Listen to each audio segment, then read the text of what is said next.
So, wenn alles geklappt hat, bin ich jetzt live. So, hallo, willkommen zu einer weiteren Runde Zero Escape Virtue's Last Reward. Heilige, ist letztes Mal viel passiert. Es ist richtig viel passiert. Und sagen wir einfach mal so, am Ende waren sehr, sehr viele Leute tot. Das passiert ja ganz gerne mal in den Zero Escape Teilen. Ähm, wie meine ich das? Ich gehe am besten noch mal kurz durch, was eigentlich passiert ist. Wir sind einfach nur weiter wir sind weiter diese Route runtergegangen. Wir hatten ja vorher hier einmal die Wahl, wollen wir uns mit Luna verbünden oder wollen wir sie hintergehen? Haben uns beim ersten Mal für Hintergehen entschieden, kriegten da ein Game Over. Allerdings, nach dem Verbünden gab es danach Security. Allerdings war Luna da nicht mehr da, denn Luna war nicht mehr am Leben. Luna war tot. Das war so ein bisschen ungünstig. Ist ein bisschen ungünstig gelaufen. Aber nicht nur Luna war tot, sondern es war unter anderem auch so, dass wir zum Beispiel ja schon eine tote Alice gefunden hatten. Quark war verschwunden. Und das Ganze ging noch ein bisschen weiter, denn schließlich war es so, dass Dio und Kay in einem Team waren, zusammen mit, Moment, Alice und entsprechend auch mit dem Alice-Armband dann weiterkamen. In unserem Fall, Luna war mit im Team, war aber tot. Von daher konnten wir dann auch Lunas Armband mitnehmen. Dann ging es in den Raum mit den Kameras. Was gab's dann hier zu finden? Eine ganze Menge komischen Kram, unter anderem mit obskuren Nachrichten. Aber wir haben unter anderem auch herausgefunden, wer vermutlich Luna umgebracht hat, nämlich Clover.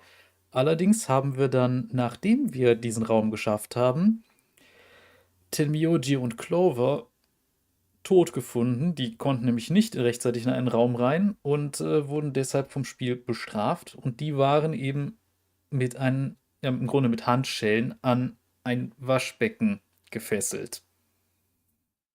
Was nicht so geil war. Und wir haben eine obskure Nachricht gefunden, unter anderem mit einer 016 in Blut geschrieben auf Clovers Oberschenkel. Was auch immer es damit auf sich hat. Es ist gerade eine sehr, sehr düstere und sehr eigentümliche Situation. Aber gut, ist gerade denn jemand im Chat da? Einfach mal kurz fragen. Bevor ich nämlich jetzt einfach auswürfel, wo wir weitermachen, denn hier sind wir leider an einen Punkt gekommen, wo aus irgendeinem Grund doch jemand einen AB-Room geöffnet hat und wir wissen nicht wer, weil eigentlich. Ach ja, stimmt, Kay und Dio haben wir auch noch tot gefunden. Eigentlich sollten Phi und Sigma die einzigen Überlebenden sein, zusammen vielleicht noch mit Quark. Also wäre nur Quark in der Lage gewesen, einen AB-Room zu öffnen. Aber das war sehr verwirrend und verwunderlich. Am Ende des Tages, naja, musste man dann jetzt so ein bisschen überlegen. Wir stehen momentan da auch noch an einer Stelle, wo wir ein bestimmtes Rätsel lösen sollen. Nämlich heißt es, wir sollen das Mysterium des zweiköpfigen Löwen lösen. Und das heißt, wir brauchen eine ID und ein Passwort, was wir beides noch nicht haben. Ich persönlich kenne ID und Passwort. Insbesondere das Passwort, finde ich, kann man sich sogar gut merken. Aber das fehlt uns bisher leider noch und das kriegt man auch nur in anderen Storylines. Das heißt, wir schauen jetzt erstmal, wo wir weiterkommen. Wir sehen hier erstmal auf dieser Seite, also im Grunde teilt sich ja die Story erstmal in 3 Drittel auf. Und hier sehen wir, haben wir quasi alles abgeklappert. Weil hier kommen wir nicht weiter. Log Number 1. Da fehlt uns eine Information. Und hier ging es zum Dio-Ende. Das hier wäre quasi das K-Ende, glaube ich. Yep. Das Dio-Ende haben wir schon gesehen, weil das ist eines der wenigen Enden, die man quasi direkt ohne irgendwelche Zwischenfälle erreichen kann. Und es war tatsächlich der erste Spieldurchlauf, den wir hatten. Das heißt, dieses komplette Drittel fällt raus. Jetzt haben wir noch 2 andere. Schauen wir mal kurz hier. Die Möglichkeiten, die es hier gibt, wäre einmal natürlich zu sagen, hey, wir gehen hier einfach den Ally-Pfad und schauen, was da noch kommt. Oder hier, wir gehen durch die rote Tür, anstatt durch die blaue. Das wäre auch eine Möglichkeit. Alternativ gibt es hier noch die Option, durch die grüne Tür zu gehen. Ich würde sagen, wir tun jetzt mal so, als hätten wir gerade angefangen. Da sich jetzt gerade niemand im Chat meldet, würde ich sagen, würfel ich einfach mal einen W6.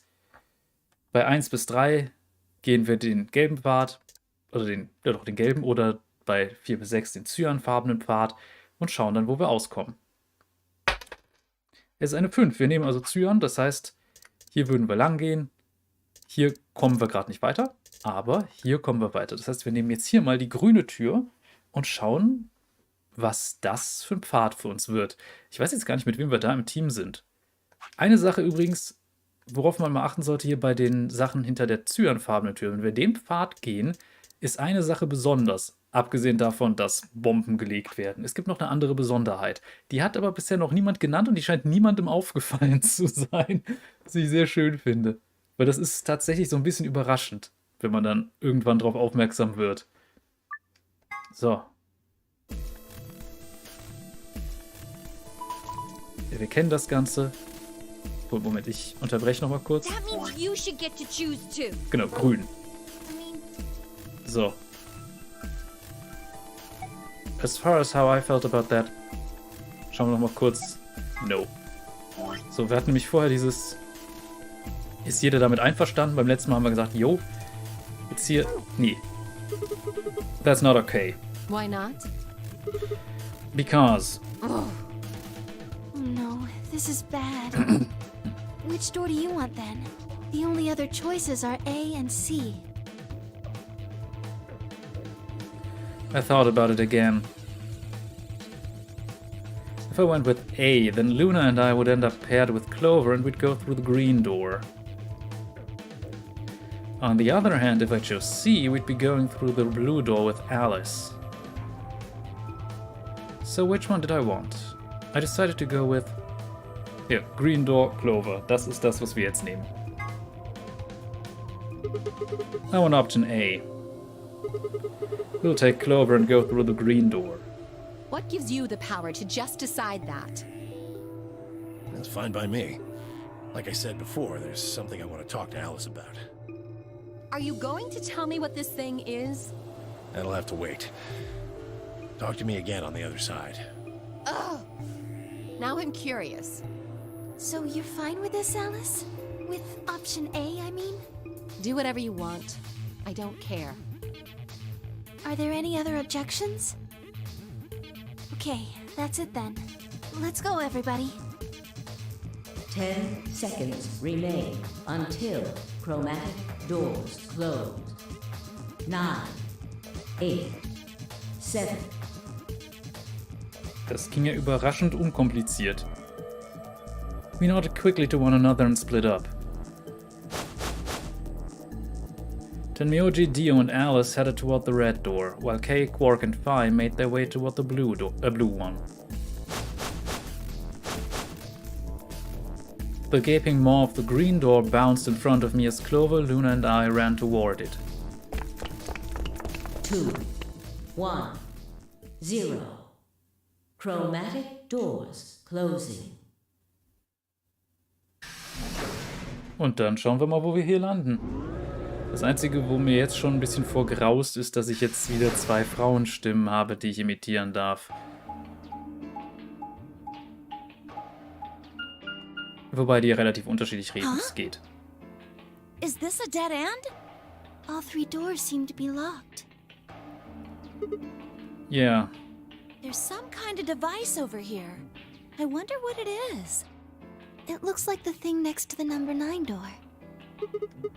Clover, try pulling that lever. Why do I have to do it? It might be dangerous. I was hoping you could just wrap your hands around it and give it a good jerk. Das klingt so falsch, Sigma. It is kinda big, but I'm sure you can handle it. Just be gentle. Oh, du musst es immer schlimmer machen. This doesn't seem like appropriate workplace behavior. Sehr gute Antwort. You're kind of grossing me out. I know you probably think of yourself as just a girl, but you have to become a woman some... You're not making it any better. Why don't you do it? If you can't take it, then maybe Luna can. Have you done this before?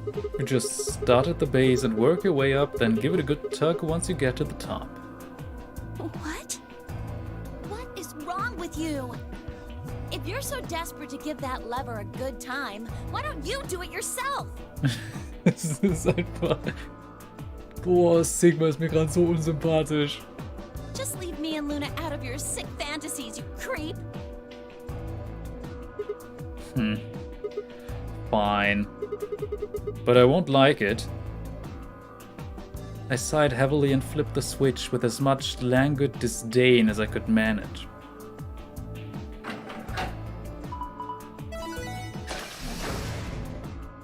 Oh, One of the doors opened. yeah, just the one on the left. We might as well go through it. Yeah.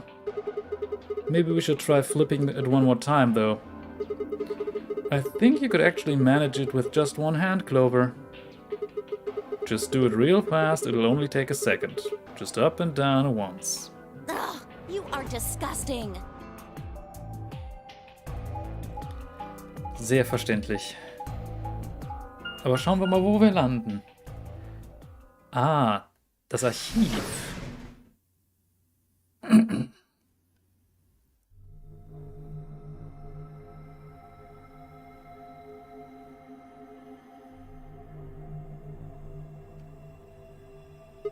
Hier waren wir jetzt zumindest mal in der Pfeillinie, wo wir ein kleines Gespräch über Schrödingers Katze hatten.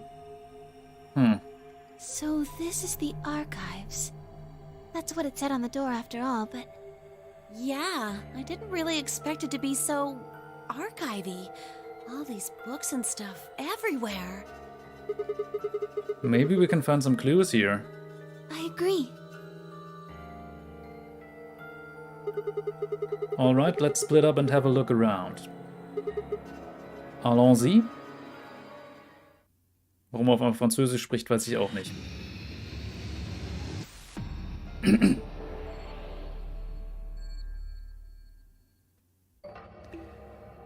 So, wir haben hier eine Riesenmenge Bücher und da oben ist was. Isn't there something up there? What is it? I can't see from down here. Schauen wir erstmal. It looks like these books are in Latin. Can you read it? No. I'm sorry. You don't need to apologize for that. What about you, Clover? Of course not. Some books written in Latin. None of us can read them. Ja. Okay, hier alles augenscheinlich in Latein. Aber was haben wir denn hier? Ein Würfel. Green dye. A green dye? Nothing up my sleeve. You're not making it sound any less suspicious. Well, it's perfectly ordinary.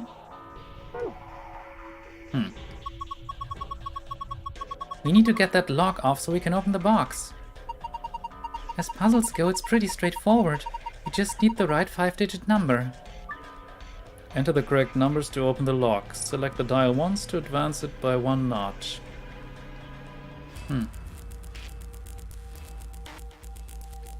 Okay. Wir können also hier so ein bisschen herumhantieren, aber ich denke nicht, dass ich mal eben so zufällig hier das Richtige wählen werde. Nee. Ja, no luck. Come on, you can do it. Wir werden auf jeden Fall die Würfel brauchen. Ist hier auch alles in Latein? Yep, das auch. Schauen wir uns vielleicht einfach mal das in der Mitte an. Ah. Hey, there's a blue slot here. You think we're supposed to put something in it? It's an awfully small hole. What would we be putting in it? Luna, du machst es nicht besser nach der Sache von vorhin. Gar nicht besser. What is this? It looks like some kind of chart. It says management number. What do you think it means? Well, pretty much the only thing anyone's gonna manage in this room is books. It's got the letters A, B, C, and D, and then the numbers 1 through 8 running vertically. Maybe it's referring to the bookshelves in front of us? Well, the bookshelf has 8 rows, so it does, and so does this chart. There's a narrow bookshelf on either side and wider ones in the middle. Yes, they're shaped just like the diagrams on the chart. Okay. Very interesting. Also A, B, C, D. Schauen wir uns den nochmal weiter um. Books written in Latin. Auch hier. Ja, augenscheinlich sind alle Bücher hier in Latein. Was haben wir denn hier? Oh, einen roten Würfel. Well, this die looks perfectly ordinary. This is a balance scale. You can weigh things against each other with it. Ein 50 Gramm Gewicht. Okay. Says 50 grams. I guess this is a weight. Yes, I think you usually use weights like this to weigh things, but I suppose you could do other things with it. If you put it in a snowball, you could get a little extra oomph. That's not what I meant. Ach ja. Arme Luna. Oh, was haben wir denn hier drin? Screwdriver. Hey, a Phillips head screwdriver. Why would you have a screwdriver in a room full of books? Maybe it's useful if you're reading some deconstructionist literature? What? Ernsthaft? Dekonstruktivismus und dann halt, weil Deconstruction auch auseinandernehmen heißt, kann ein Schraubendreher. Egal. Notebook paper. There are some faint lines on this paper. Oh, must be notebook paper. I don't see any notes on it though. Oh, hier ist ein blauer Würfel. Blue die. A normal blue die. Blue ink? Okay. Ink. Well, I guess the mystery of the dark blue liquid was easier to solve than I thought. This looks like the sort of ink you'd use with a dip pen, but I don't remember seeing anything like that. Then again, I suppose you could use it for a lot of different things. Ach, eine Spieluhr. Wobei, die sieht nicht komplett aus, oder? There's no music coming from this music box. I guess it's just a box. I don't see a spring. Maybe we should check the movement. The movement? Sorry, movement means the internal pieces that actually make it work, like the cylinder here. Unfortunately, it looks like it's been fixed in place with a Phillips screw. Okay. Aha, das ist doch ein Rätsel, das kennen wir doch 1:1 aus dem ersten Teil. So I took off the screw, but all I got was the cylinder.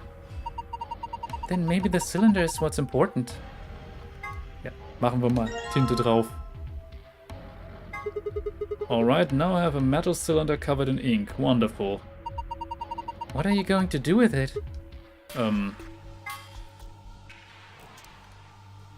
Just need to roll this across the paper. And there we go. Pattern transcribed. Found a report. Ja, Archive, okay. Moment. Das heißt jetzt hier, Injection Gun war aus dem anderen Ding hier. Das. Moment. Das sind die Pips auf einem Würfel. Das ist ein Würfelfallschema. 6, 5, 2, 4, 1, 3. Ja.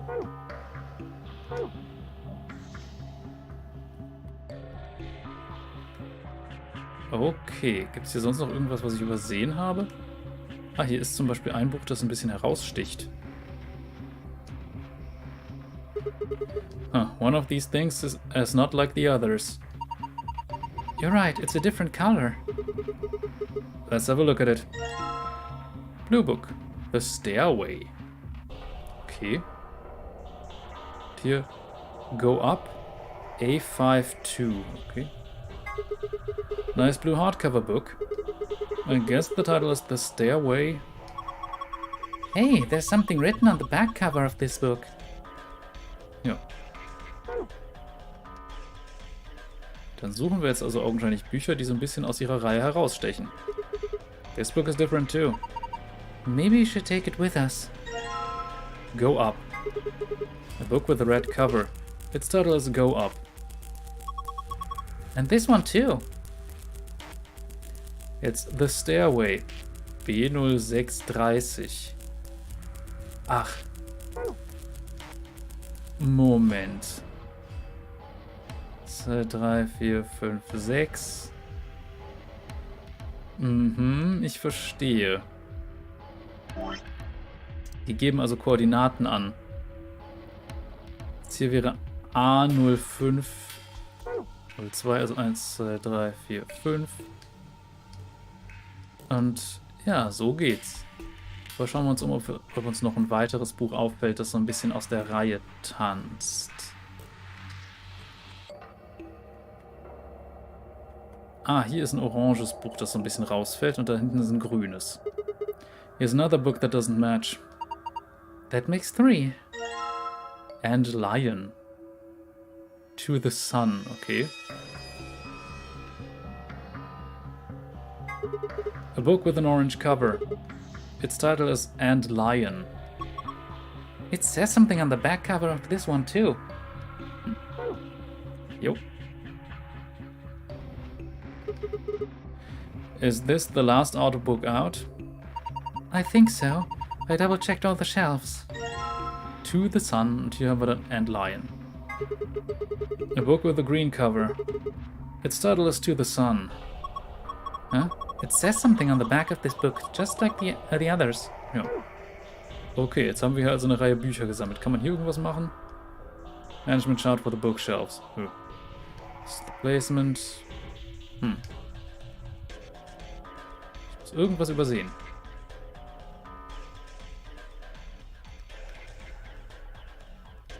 Und das hier sieht zum Beispiel aus, als wäre es eine Rechenaufgabe. Aber nach der Logik, wenn jetzt die 1 oben ist und nicht die 5, wäre das ja 1 plus 1 mal 1 wäre ja 2. Würde ja nicht richtig sein, hier einfach das zu machen. Legen wir mal kurz wieder auf 0. Die Alternative wäre natürlich, wenn man es so machen würde, aber dann wäre es immer noch 2. Was wäre, wenn man jetzt zuerst den Teil hier nimmt und wir gehen jetzt mal davon aus, die 5 wäre oben. Oh, Moment. Kann ich irgendwie mit den Würfeln damit interagieren? Nö. Okay. Dann wäre das eine 30. Was aber auch nicht stimmt. Alternativ wäre es natürlich eine 50, wenn man es falsch rechnen würde, aber ist alles nicht richtig.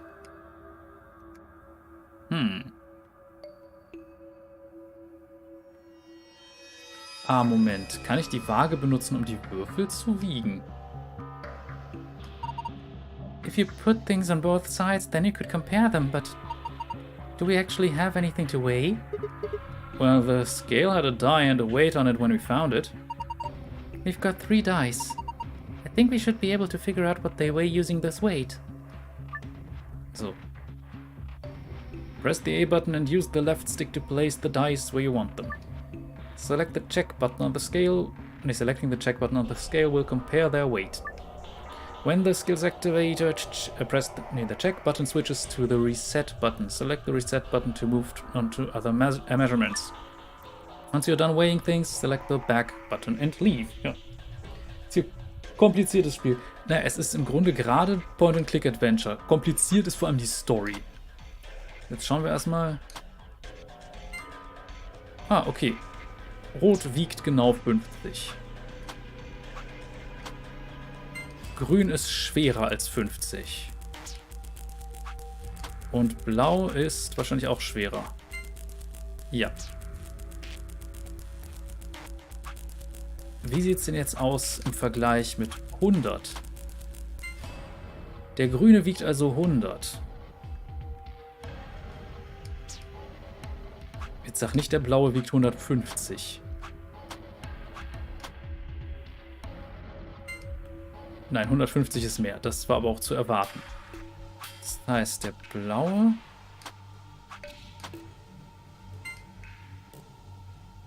Ach nee, Quatsch, das wären nicht 150, das wären 200 gewesen.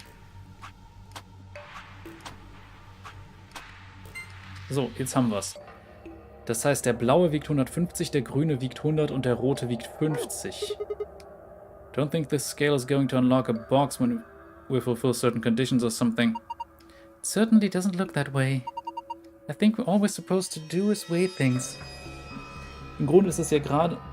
Es war doch 200... Ja, ich hatte da einfach einen kleinen Fehler gemacht, genau. Jetzt, so. Da war ich einfach gerade gedanklich völlig durch. Das heißt, wenn wir das jetzt betrachten, machen wir es jetzt erstmal, wie es rein technisch richtig ist. Das heißt, wir würden also grün mit 105... Nee, grün war 100, blau war 150. Das heißt, wir hätten jetzt, wenn ich mal kurz den Rechner anmache, hier. Ich mache das gerade so schön nebenher am Handy. Das heißt, wir haben erstmal 50 mal 100. Damit sind wir bei 5000. Plus natürlich dann die 150. Das heißt 5150 wäre richtig. Wenn ich jetzt nicht gerade die irgendwie durcheinander bringe. Nee, hat geklappt.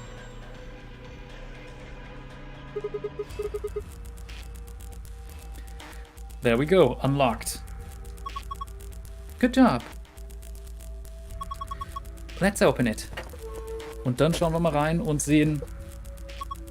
Oh, I wonder, this is someone's diary. Sounds like fun. So, book with bookmark. Nothing on the cover. I wonder what kind of book this is.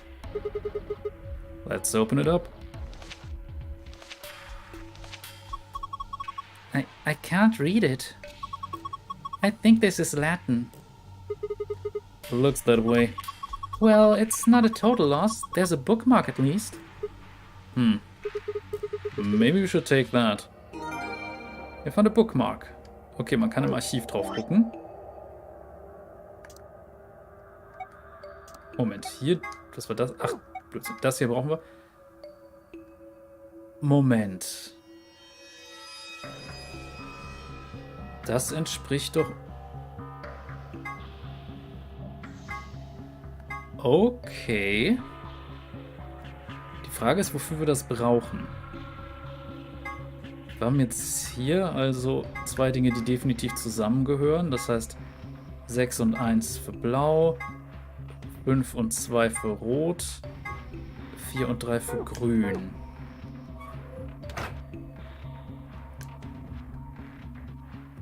Ich glaube, ich habe noch irgendeinen Interaktionspunkt einfach übersehen. Die Bücher scheinen ja alle auf Latein zu sein. Und hier kann ich erstmal nichts weitermachen. Well, we've taken everything off the desk. All that's left is the desk itself. I checked it out, but I didn't find anything suspicious. And I'm not seeing anything underneath it either. Oh my god. Clover, don't move. Huh? Is there something wrong? I thought girls only did this pose in magazines to see it in real life and from behind, no less. Boah, Sigma, du bist so ein Widerling. Jetzt. What's going on? I'm coming back out. Erstmal kurz zu den Fragen. Erstmal, Favorit liegt Gem von der Lore her. Oh, da würde ich gar keinen Favoriten direkt nennen. Es gibt ein paar, die ich nicht sonderlich mag, aber viele haben eine interessante Story. Das Problem ist, dass Riot sich in der letzten Zeit, sagen wir mal, nicht unbedingt mit Ruhm bekleckert, was den Output neuer Story angeht. Und das hier, das Spiel ist teilweise Escape Room-mäßig. Okay, man, that was good. What are you talking about? Oh, nothing, just thinking out loud. Ich zeig mal kurz. Das Spiel hat eine sehr vertrackte Story und besteht im Grunde aus verschiedenen Punkten. Es gibt Novel Sections, das heißt, das ist quasi einfach nur Story. Es gibt Escape Sections, wir sind gerade in einer, und es gibt Entscheidungen. Das heißt zum Beispiel, durch welche farbige Tür man geht und solche Sachen. Und insgesamt ist das Spiel sehr verwirrend, aber es ist vor allem extrem storylastig. So, die Frage ist nur, was wir jetzt eigentlich mit unseren Informationen machen. Die Würfel können wir augenscheinlich immer noch benutzen. Und die Bücher müssen ja auch irgendeine Bewandtnis haben. Ich habe das Spiel auch schon mal gespielt. Eigentlich sollte es für mich möglich sein, das nochmal wieder mir ins Gedächtnis zu rufen, aber hier zum Beispiel brauchen wir halt eine Memory Card oder sowas. Die Frage ist nur, woher? Und nein, mit dem kleinen Ding hier kann man leider nicht interagieren, bevor man nicht Passwörter hat. Irgendwas übersehe ich.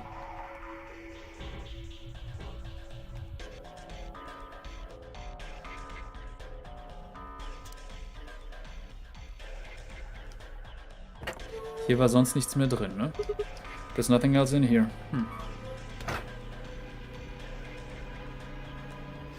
Weil selbst wenn ich jetzt irgendwie ein Rätsel mit den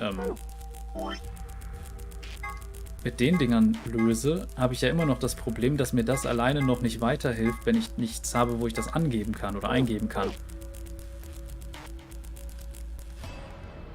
Und hier Management chart for the bookshelves.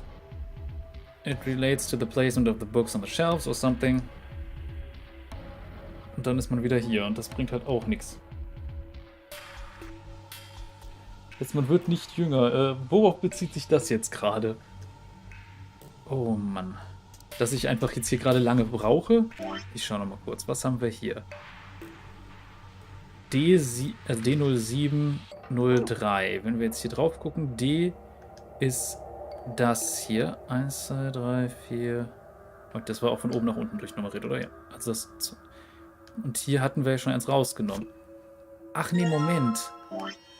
Wir müssen die wahrscheinlich richtig rum anordnen. Das heißt, And Lion gehört dahin. To the Sun dann C518. Das heißt, das sind 5. Das heißt, wir müssen einfach nur die Positionen tauschen. Hier zum Beispiel haben wir Go Up A0502. Das wäre das hier und das müsste dann B0630. The Stairway, okay.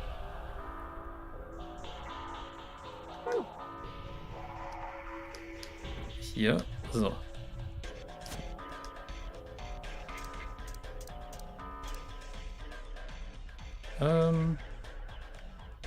Hier. Jetzt haben wir's. Jetzt.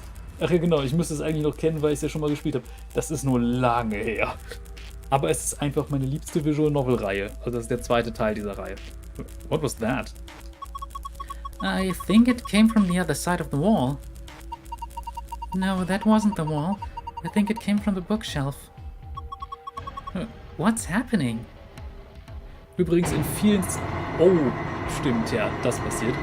Ich möchte nur anmerken, in sehr vielen der möglichen Zeitlinien hier sterben sehr viele Leute und es passiert eine ganze Menge abgedrehter Scheiß. Generell ist das Setting im Grunde die... It's sunk? Ich erkläre das Setting gleich mal. I guess it was one of those strict bookshelves where if you put the right thing in the right place, it does stuff. It's like a staircase. Well, if they were nice enough to give us stairs, I guess we should climb them. So. Das Grundsetting ist quasi folgendes. 9 Charaktere sind quasi in einem Bereich gefangen und gezwungen, ein gewisses Spiel zu spielen. Warum, wissen sie alle nicht. Allerdings gibt es sehr viele Möglichkeiten, bei diesem Spiel zu sterben. The top is a lot more narrow than I thought. Should I go? Well, with a big skirt like that, it might get kind of dangerous. Oh, if I just hike it up, I think I should be... And, I think there's somebody down on all fours trying to not to look... Und es müsste eigentlich to not look like he's staring up toward the bookshelf. Sigma? What are you doing? I, lost a contact. You don't wear any. Au! You climb. Okay. A doll? Okay, that's the only thing that's up here. I guess I might as well take it. Huh? Can't really go any further. This is a dead end. Are you done yet? Was there anything up there? Yeah, I'm heading back down now.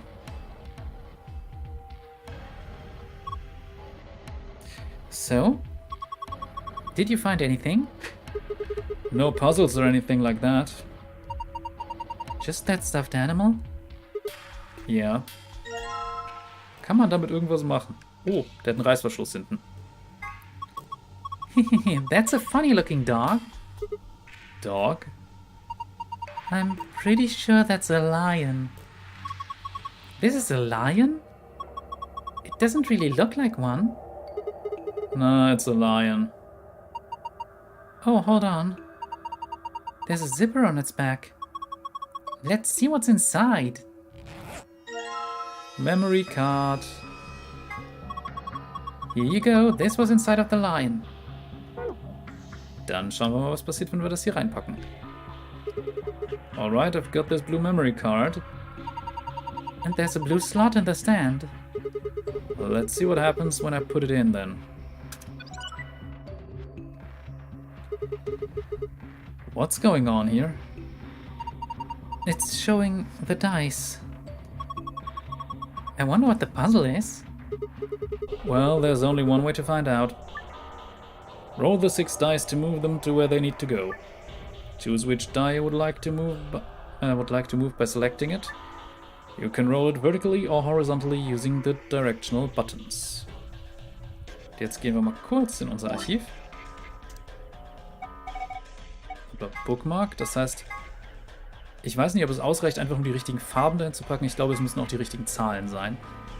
Aber machen wir erstmal so. Das heißt, rot zu den beiden Sachen, die außen liegen. So. Hallo, ich würde gerne anwählen. Ach, ich hatte den schon angewählt. So. Ist jetzt natürlich komplett falsch. Okay, dann. Die beiden müssen blau werden.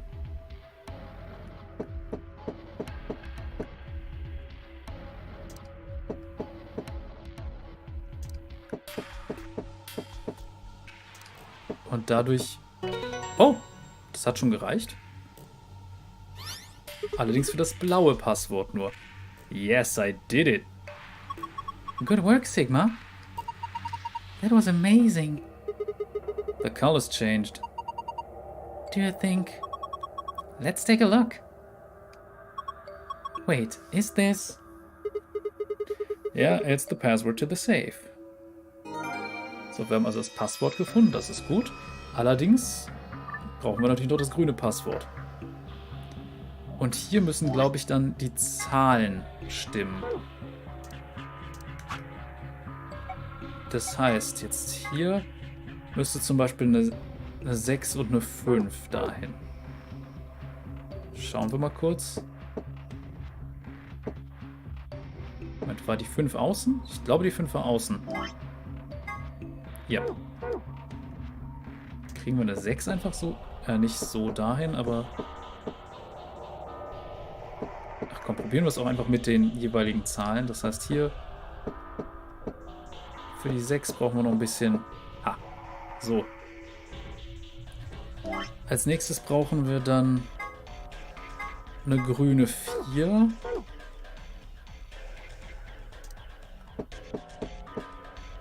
So.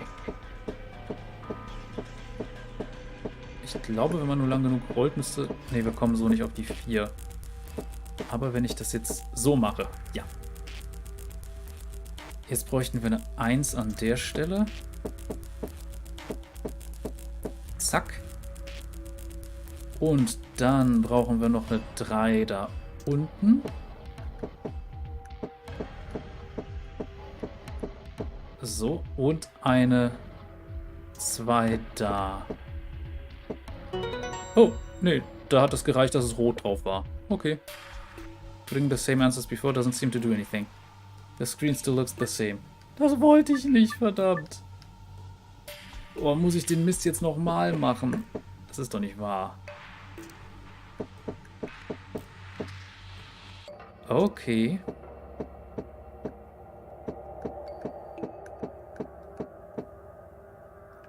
So. Oder ich nehme vielleicht jetzt hier bewusst erstmal die falsche Zahl. Oder nicht die falsche Zahl, die falsche Farbe und mache es jetzt erstmal nur nach Zahlen. War das hier eine 3 oder? Ach ne, Quatsch. Die 1 ist auch gar nicht die richtige Zahl hier. Hier müsste, glaube ich, eine... Ganz unten muss eine 3 hin. Okay.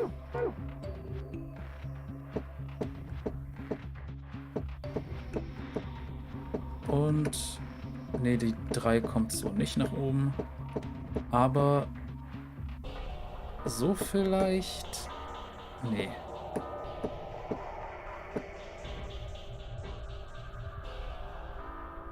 Moment. Es gibt dafür eine Taktik. Das ist so ein bisschen Rubik's Cube mäßig, habe ich das Gefühl. Ich bin nur einer, der auch keinen Rubik's Cube hinkriegt. Von daher muss man sich nicht wundern, dass das bei mir nichts wird. Okay, die 3 ist jetzt da. Jetzt haben wir es. So. Das heißt, das hier müsste eine 4 sein eigentlich.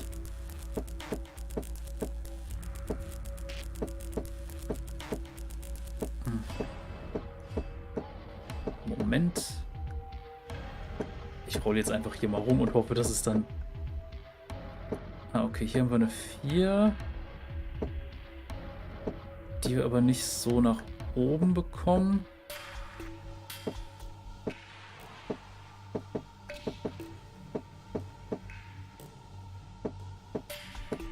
So, jetzt haben wir es. Und da müsste dann entsprechend eine 1 hin.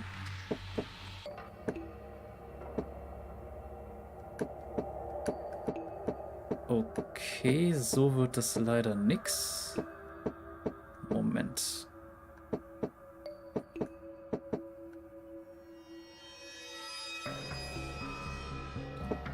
Ich bin gerade ein kleines bisschen überfragt, weil dieses Rätsel ist echt eines, an dem ich oft lange gesessen habe.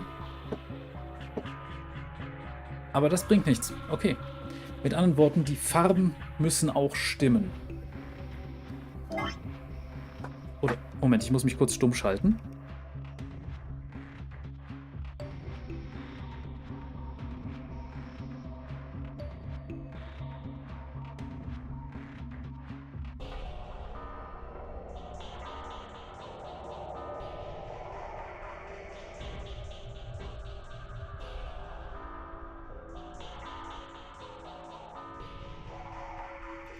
So, gebt mir mal kurz 5 Minuten, dann bin ich jetzt wieder da. Es gibt einen kleinen Notfall, um den ich mich kümmern muss.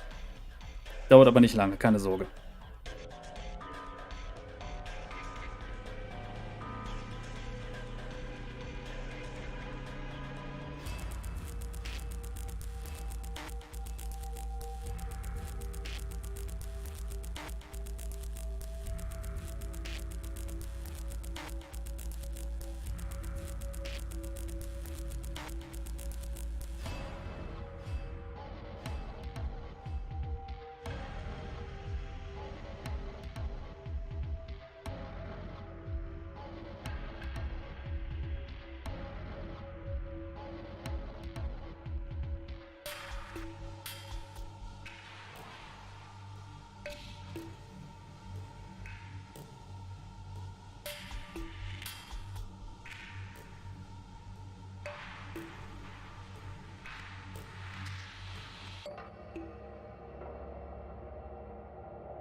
So, jetzt bin ich auch wieder da.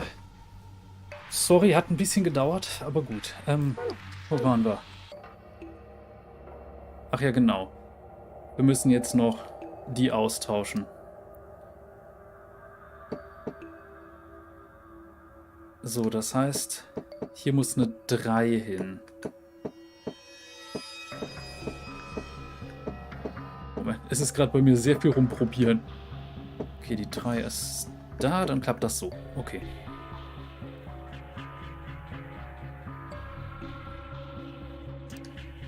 Und das muss dann die 4 sein.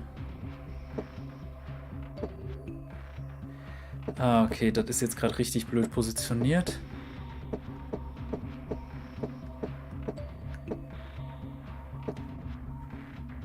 Moment, kriege ich das so hin?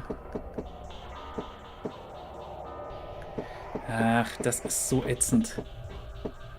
Ich hasse dieses Rätsel. Ich mag sonst die Rätsel in diesem Spiel einfach richtig gerne. Aber dieses Würfelrätsel, das habe ich gefressen, ey.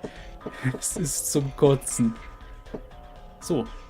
Bevor ich jetzt aber sage, ich mache das jetzt fertig, nehme ich den einen zurück und hole mir jetzt hier erstmal die 1, so gut es geht.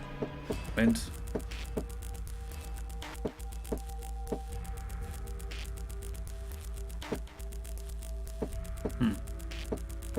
So. Und das jetzt so. Jetzt müsste es nämlich genau stimmen. Good job. Excellent work. So. I think this is a different password. So. Damit können wir jetzt nämlich den Safe öffnen und haben dann das hier geschafft. Dann ging das sogar relativ zügig hier in dem Raum, auch wenn ich teilweise echt auf dem Schlauch stand. This is the safe, right? Yeah. It's just like the ones I saw in the AB room and the crew quarters. If we enter the right password, it should open up. I think. So, dann schauen wir jetzt mal kurz ins Archiv. Safe. Machen wir erstmal Bonus, also Mond, Mond, Stern.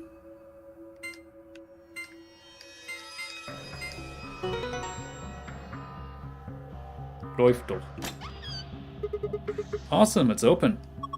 Good job, Sigma. So.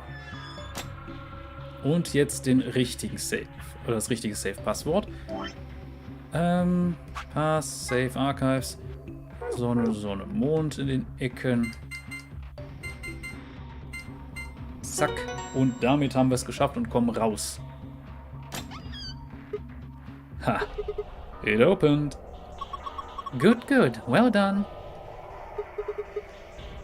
So, what have you got this time?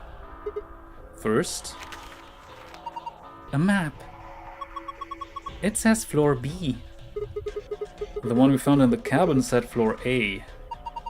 So did the map in the infirmary. Then that means floor A must be the top floor, right? We did come from down. We did come here down on the elevator after all. Was ist mit mir heute los? Meine Zunge. So it would seem. There's more stuff in here. Oh, I know what those are. Yeah, key cards. These ones have moons on them. They must be the moon key cards the announcer was talking about then. That means we can play the AB game. We got 2, just like with the sun keys. As a pair, Luna and I should only need 1. Then I'll take the other one. So, what's next? A piece of paper. It has something written on it. Ja, die üblichen Regeln. Here are some more AB game rules for you. Not voting is not an option. Ja, die üblichen Hasenwortspiele. Das ist so schrecklich mit Zero. If both parties refuse to vote, then every bunny gets penalized. In other words, one person out of every color group of 3 has to vote. In other words, we can't all abstain. We have to vote. Anyway, what else is in there? Is there in the safe? Only one thing. A key. Is this the exit key? Looks like it. We can open the door. Ach, jetzt kann ich endlich aufhören, die Frauenstimmen nachzumachen. Let's go. Dann einmal hier. Presumably the lock for the door. Right now it says lock. You guys ready? I'm gonna open the door. Go ahead. I'm all set. Then here we go. 3, 2, 1.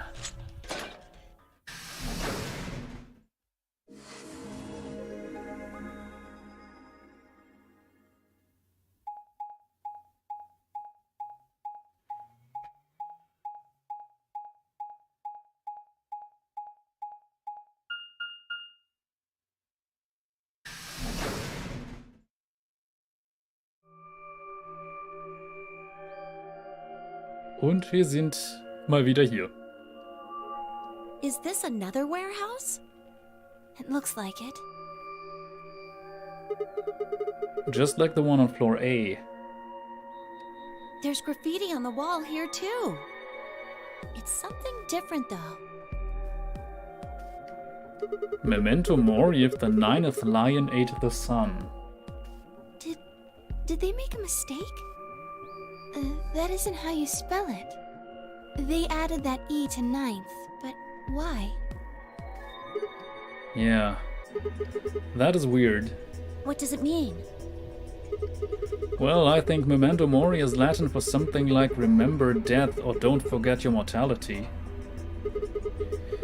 That other part, I mean, I assume it's just what it says on the tin. A conditional relating to whether or not a lion has eaten the sun? Yeah. But what on earth does that mean? It just seems like gibberish. Agreed. Whatever it means is beyond me. Look at that door over there. Doesn't it look just like the one on the other floor? Yeah, but there isn't anything written on this one. Yeah, there's a big 9 on the other door. I guess that means this door isn't important. I don't see anything that looks like it might open it either.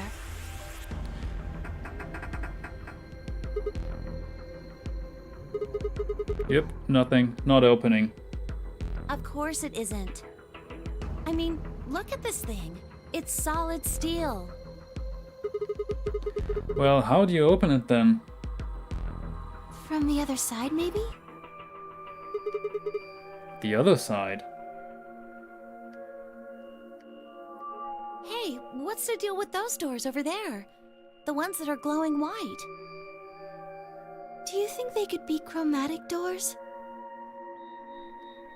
There are 3 of them. Yeah, I think you're right.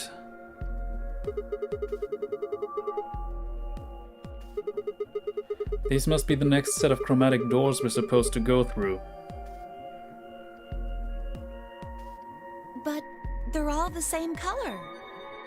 Well, for all the other doors, we had to add colors together to make another color. In this case, we probably just have to make white instead. Suddenly, the voice of the announcer echoed through the warehouse. An ambidex gate has been opened. Wollen wir wetten, dass es wieder Dio war? 45 minutes remain until ambidex game polling closes. Ich setze mich kurz ein bisschen anders hin. Ich brauche definitiv auch mal einen neuen Stuhl. What? How the hell did that happen? Someone on one of the other teams must have opened one. All they'd need is one of the moon keys. Why would they do that without waiting for the rest of us? We can ask them when we get there. Come on.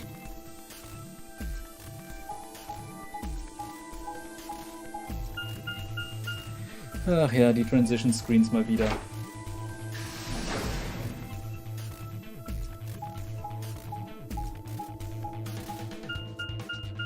War gut, um mal kurz zwischendurch einen Schluck zu trinken.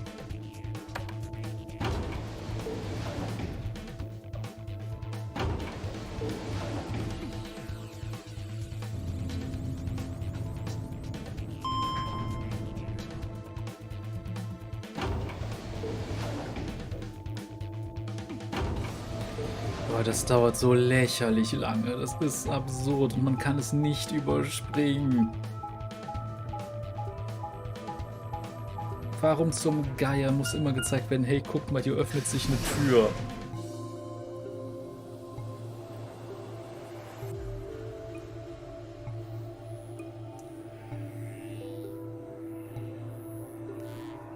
We leapt out of the magenta door and into the warehouse. There stood Tenmyoji, Dio, and Alice. Hey, what the hell is this? Why'd you open one of the AB rooms before the rest of us got back? Alice and I haven't done anything. Dio apparently felt he didn't need to wait. Typisch Dio. You got a problem? Yes, I do have a problem. Why? I don't remember saying anything about waiting until everyone got back to open the AB rooms. Are you kidding me? We didn't talk about it because we thought it was common sense. Sigma's right. We were able to get back quickly, but the others could still be stuck somewhere.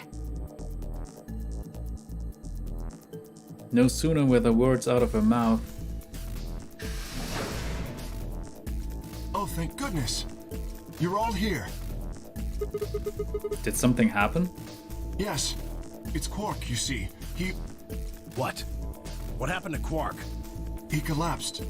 It happened so suddenly. We were just searching our room. What? Please, you must hurry to the infirmary. His condition could change at any moment. You should go. Oh no.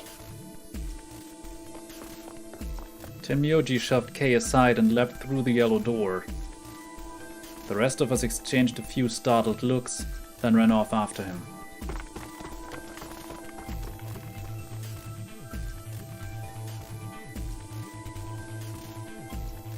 Quark. Come on, kid.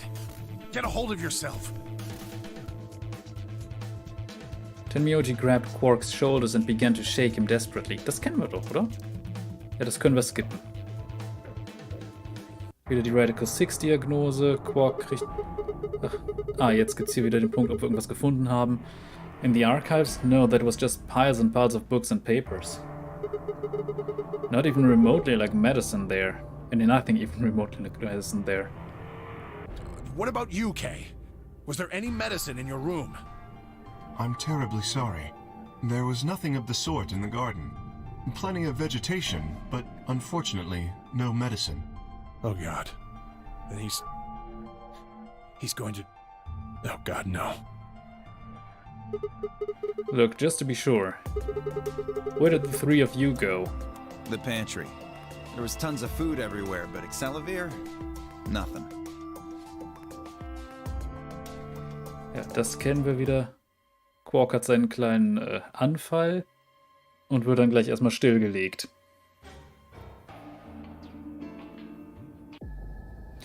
Okay, Alice hat auch wieder ihren Anfall. Rennt mit dem Skalpell weg. Wird gesucht. No one here, huh? Damn. Where did she go? No point in complaining. I just needed to look somewhere else. I turned and headed toward the exit. Klar, es ist so ein bisschen die Dramatik aus der Szene jetzt raus, wenn man die schon mal gesehen hat in anderen Zeitlinien, aber naja. Es ist halt auch blöd, wenn Leute, die jetzt von Anfang an dabei sind, sich das immer wieder und wieder und wieder ansehen müssen. So spart man im Zweifel etwas Zeit.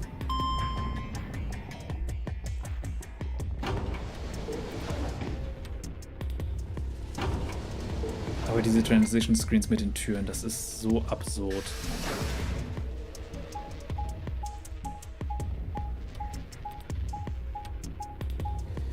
Das ist das Einzige, was mich an dem Spiel wirklich so ein bisschen abfuckt. Aber was willst du machen?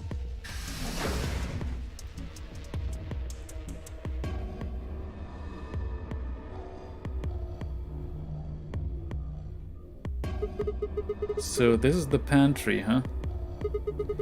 Alice, Tenmyoji, and Dio searched this room.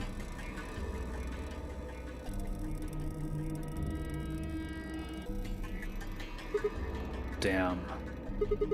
Nothing here either. We need to find her quick or she's gonna do something bad. If she loses it like Quark did and nobody's around to stop her. Oh, es kommt die Frage, was ist das für ein Spiel? Ich erkläre mal kurz ein bisschen, oder am besten gehe ich dafür mal kurz hier hin. Dieses Spiel ist ein Visual Novel Game, um genau zu sein, eine sehr umfangreiche. Das heißt, es ist sehr viel Story, aber auch zwischenzeitlich immer wieder kleine Escape Rooms im Stil von Point-and-Click-Adventures und sehr häufig Entscheidungen, bei denen sich die Story ein bisschen aufspaltet. Dieses Spiel hat eigentlich die Besonderheit, dass man bestimmte Sachen erst gesehen haben muss, um weiterzukommen. Das heißt, es gibt immer wieder mal so kleine Roadblocks, an denen man nicht weiterkommt, bis man eine bestimmte Stelle schon mal gefunden hat. Das hat unter anderem damit zu tun, dass hier viel paranormaler Blödsinn vorkommt, unter anderem auch Erinnerungen aus anderen Zeitlinien, die einem plötzlich in den Kopf schießen, oder eben auch Sachen wie, naja, Sprünge in den Zeitlinien. Was ein bisschen sehr komisch ist, aber das Ganze ist eine geile Story, definitiv. Die dreht einem nur das Hirn auf links. So, shit, I need to hurry. I decided to try the garden where Phi, Quark and Kay had gone after passing through their door. Insgesamt gibt es hier 9 Leute, die sind quasi gezwungen, ein bestimmtes Spiel zu spielen, bei dem es sehr viele Möglichkeiten gibt, drauf zu gehen, wie wir inzwischen in verschiedenen Zeitlinien festgestellt haben. Hört sich cool an, ja, es ist definitiv auch cool. Nur worauf ich hinaus möchte, ist halt, die Grundsituation ist 9 Leute, die gezwungen sind, wie gesagt, ein bestimmtes Spiel zu spielen. Und diese Leute müssen quasi versuchen, Punkte zu bekommen. Punkte bekommt man immer an bestimmten Stellen durch ein sogenanntes AB-Game. Und deshalb, das erklärt auch so ein bisschen eine Sache, denn es gibt hier immer wieder Stellen in der Story, wo man diese Zweieraufspaltung hat. Und hier steht dann immer Ally und Betray. Das ist quasi ein Spiel, das man gegen eine andere Partei spielt, mit dem man vorher gemeinsam durch diese entsprechenden Türen gegangen ist. Und das basiert ein bisschen auf dem Gefangenen-Dilemma. Also dieses, hey, wo man normalerweise dicht halten oder auspacken hat. Das ist ein nettes kleines Gedankenexperiment aus der Spieltheorie. Aber gut, es ist interessant. Es ist eine völlig durchgeknallte Story. Völlig durchgeknallt. Aber echt gut. The first thing I noticed when I stepped inside was the smell. Plant life was everywhere, and the air was filled with a fresh scent of it growing, underlaid with the sweet, dry tones of dead leaves underfoot. Eine Sache, die übrigens auch hier die ganze Zeit schon so im Hintergrund kommt und immer wieder auftaucht, ist, dass es wohl eine Art Virusausbruch gab außerhalb dieser Anlage und das Virus schon wirklich tausende Tote verursacht hat. Wir haben auch später schon erfahren, im Grunde sind insgesamt an den Wirkungen 6 Milliarden Menschen gestorben. Wo man sich fragt, wie kann das sein? Vor allem, wenn eigentlich nur sehr wenig Zeit vergangen sein sollte nach der Entführung der einzelnen Charaktere. Es gibt ein paar Charaktere, die scheinen ein bisschen mehr zu wissen als andere. Und es gibt ein paar Charaktere, die wissen so gut wie gar nichts. Und das ist generell halt so eine Sache. Unter anderem scheint dieses Virus dazu zu führen, dass Leute, die das haben, und da gibt es insbesondere ein Kind namens Quark und eine Frau namens Alice, die immer wieder Situationen zeigen, in denen das auftaucht. Jedenfalls scheint dieses Virus Leute in den Selbstmord zu treiben. Aber gut. While the air outside had been dry and harsh, in here it was warm and wet like a forest after a spring rain. Just like Kay said, plants and stuff everywhere. Und ja, man sieht, also in dieser Zeit sind wir das erste Mal in diesem Raum, deshalb wird das jetzt alles so ein bisschen gezeigt, für den Fall, dass man halt zufälligerweise zum ersten Mal hier ist. Damn. She's not here either. Ach, wir suchen gerade eine, die mit dem Skalpell abgehauen ist und augenscheinlich Anzeichen zeigt, dass sie geistig nicht ganz bei Sinn ist. Das ist diese Alice. Wie es mir geht. An sich, ich sag mal, ich habe in letzter Zeit kleine Magenprobleme, aber dafür gehe ich morgen zum Arzt und hoffe, dass das sich einfach beheben lässt. Aber ansonsten geht's mir gut. Hätte ich die nicht, würde ich auch jetzt nicht streamen, sondern ich wäre beim Sport. Wobei ich wäre jetzt inzwischen wieder zurück wahrscheinlich, aber egal. This is bad. We'd been searching for Alice for a while, and I'd found nothing. I hoped that nothing had happened to her, but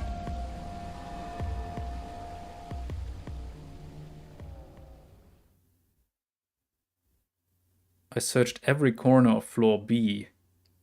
She was nowhere to be seen. This is pointless. I should just get back to floor A. Maybe someone else has found her. Übrigens, wenn Musik im Hintergrund ist, ist die gut in diesem Spiel. Vor allem die hier.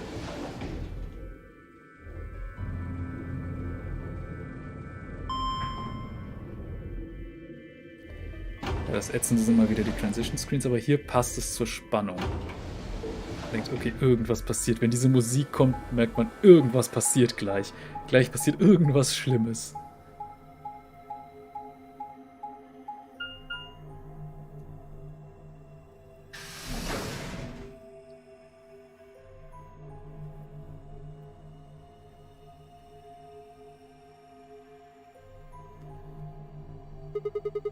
Doesn't look like anybody's here. I should have a look in the rooms.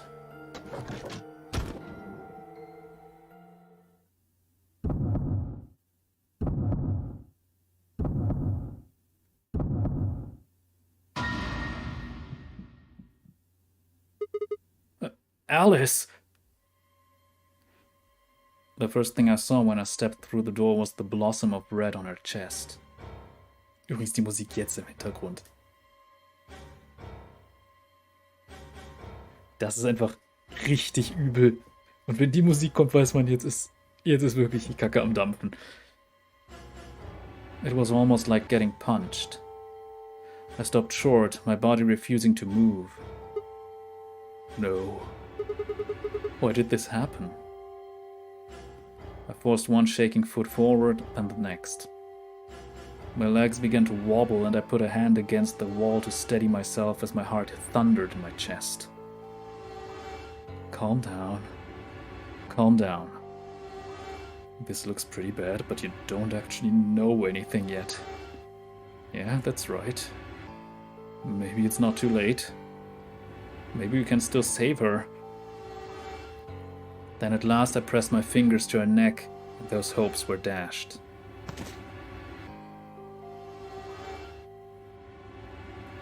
No pulse. Clearly she wasn't breathing either. Her pupils had dilated hideously, making her face seem somehow inhuman. No. Embedded in her chest was a scalpel. I was no doctor, but judging by the angle, it looked like it had pierced her heart. Had someone stabbed her? No. What if she... We're all going to die. I'd rather die here! Also ich sag mal so, das Genre dieses Spiels ist quasi Mystery Thriller, was die Story angeht. Von daher nur ein sehr verwirrender. Aber er gibt alles tatsächlich nachher Sinn, wenn man an entsprechenden Punkten ankommt. No. No.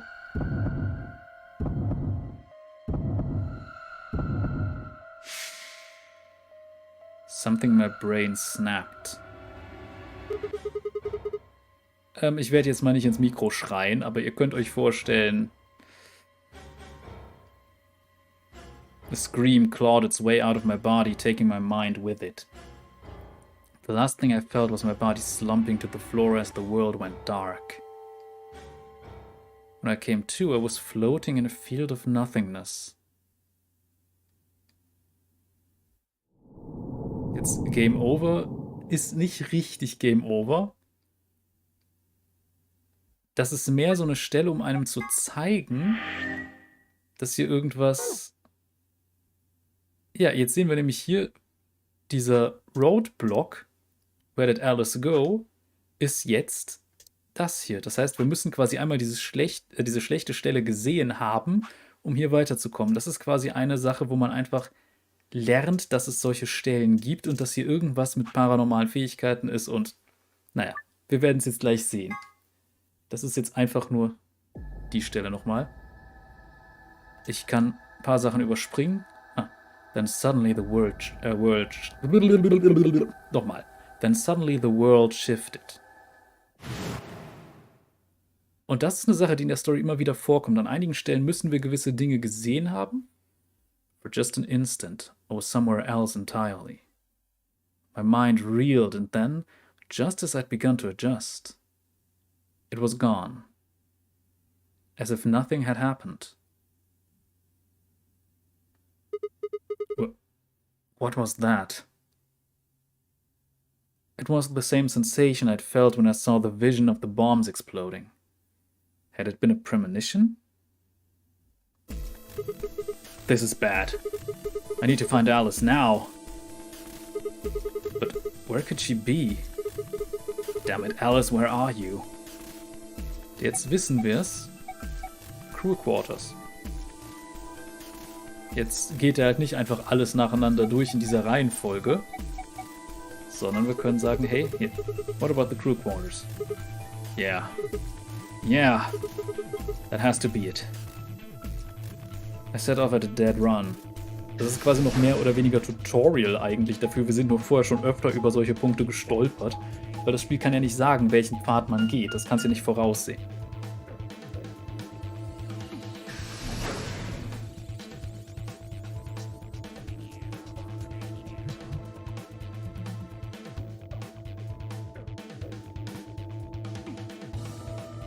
The moment I entered the crew hallway, I made straight for the door to the number 2 room. Alice should be in here. I swallowed and threw open the door.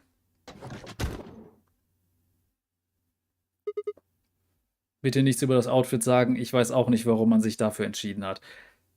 Alice. So you were here. As I spoke, her eyes turned toward mine, but I didn't get the feeling that they were looking at me. Her skin was pale and sickly, and one of her hands held the scalpel like I'd caught her in the middle of something. What are you doing here?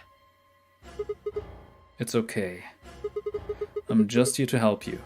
Help me? What do you mean? Just let go of that scalpel. No. I need it to get this bracelet off.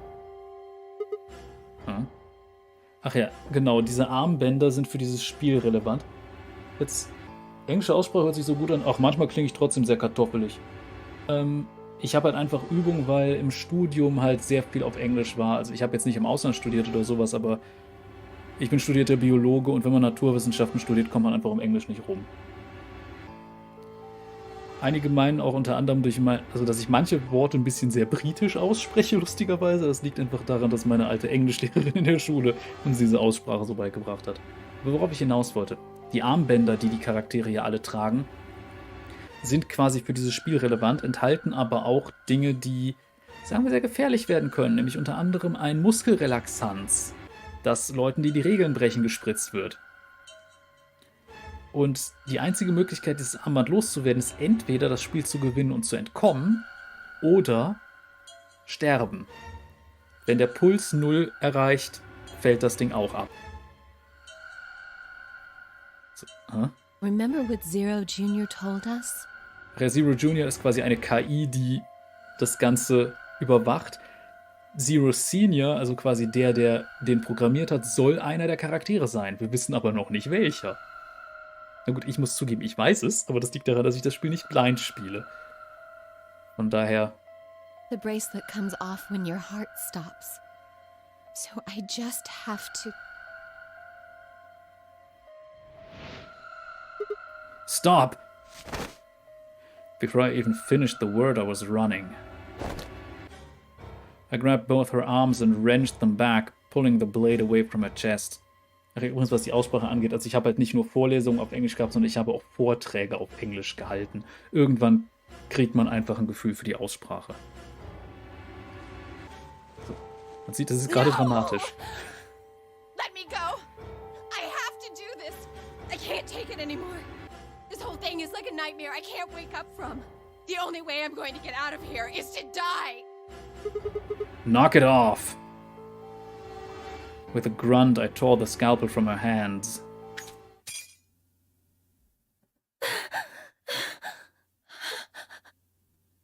Mit Skalpellen habe ich aber übrigens auch gearbeitet.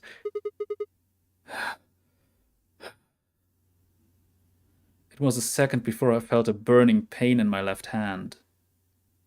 I'd apparently cut myself getting the damn thing away from her. Very quickly it progressed from a dull throbbing to a hot line of pain across my palm. I clenched my teeth and squeezed my hand tight. I was so focused on my pain that I barely heard Alice collapse. She didn't respond when I shook her. Hey, are you alright? Alice, say something! There was a moment of terror before I realized she was still breathing. I didn't know why, but it seemed she'd only passed out.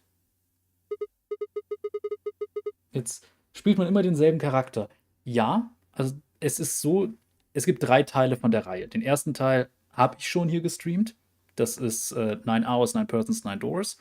Da erlebt man das Ganze aus der Perspektive von Junpei. Das ist ein Charakter, der hier jetzt in der Form halt nicht vorkommt. Hier spielt man den Charakter Sigma. Der Unterschied ist lustigerweise, dass Junpei vertont war, Sigma nicht. Hat eine gewisse Bewandtnis, warum? Dass hier alle anderen Charaktere vertont sind und Sigma nicht, aber ist eine andere Geschichte. Im dritten Teil wiederum hat man quasi 3 Charaktere, zwischen deren Perspektiven man hin und her schaltet. Aber hier grundsätzlich ist alles aus der Perspektive von Sigma. Und ja, ich habe schon einige Witze über Grindset und Sonstiges damit gemacht. Da kommt man mit dem Namen nicht drum herum. Aber er ist nicht der einzige mit einem griechischen Buchstaben als Namen. Es gibt nämlich auch eine Phi. Der Rest hat andere Namen.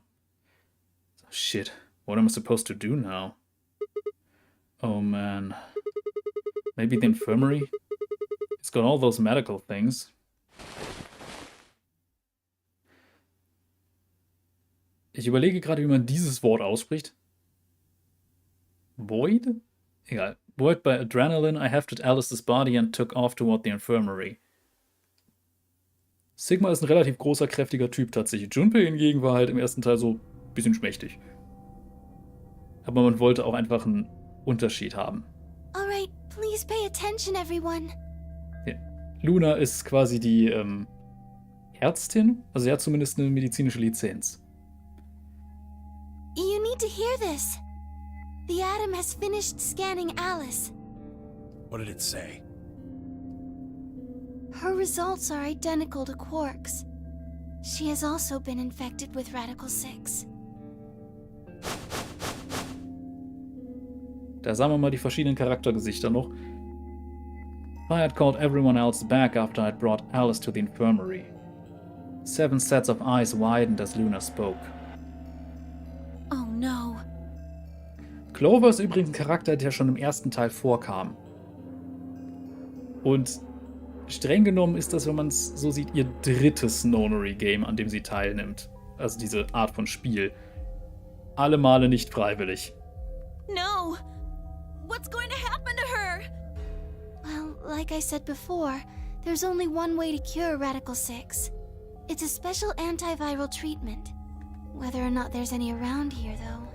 No! No! Oh, Alice! I don't want you to die! Please! Please don't die!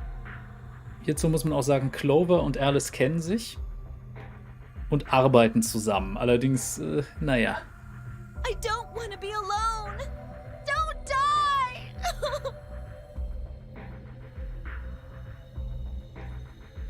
Jetzt, wie kommt man ins Spiel?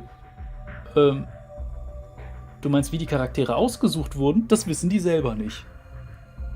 Also Sigma war einfach ein Typ, der an seiner Doktorarbeit gearbeitet hat. Und dann ist, als er dann halt nach Hause fahren wollte, hat er festgestellt, irgendwie stimmt was nicht, sein Auto springt nicht an. Und plötzlich stand da so ein Typ mit einer Gasmaske und hat ihn betäubt. Und der Rest ist ähnlich gefangen genommen worden. Das sind alles Leute, die entführt wurden. Wobei einer erinnert sich nicht an eine Entführung. Das ist ein Typ, der irgendeine Art seltsamen Panzeranzug trägt und ihn nicht abnehmen kann. Der auch einfach nur den Namen Kay hat aktuell. Von daher, es ist nicht so, dass die sich freiwillig gemeldet hätten für dieses Spiel. Und die wissen auch nicht, was der Zweck dieses Spiels ist. Im ersten Teil war der Zweck ziemlich interessant, weil da ging es quasi darum, dass eine Situation erzeugt werden sollte. Wie gesagt, es geht um auch so paranormale Fähigkeiten, Esper-Zeug, so ein Kram. Dass der Protagonist quasi mit einem jüngeren Ich eines anderen Charakters quasi eine Verbindung aufnehmen musste, um die aus einer Gefahrensituation zu retten. Das heißt, im Grunde war das ganze Spiel dafür zu sorgen, dass sie zu diesem Zeitpunkt überleben kann. Was dieses Spiel hier angeht, das Nonary Game, wo wir uns gerade befinden, das weiß noch keiner, warum das stattfindet. Aber gut. Clover wrapped her arms around Alice's unconscious body and began to sob. None of us had the heart to pull her off, so all we could do was stand and watch uncomfortably.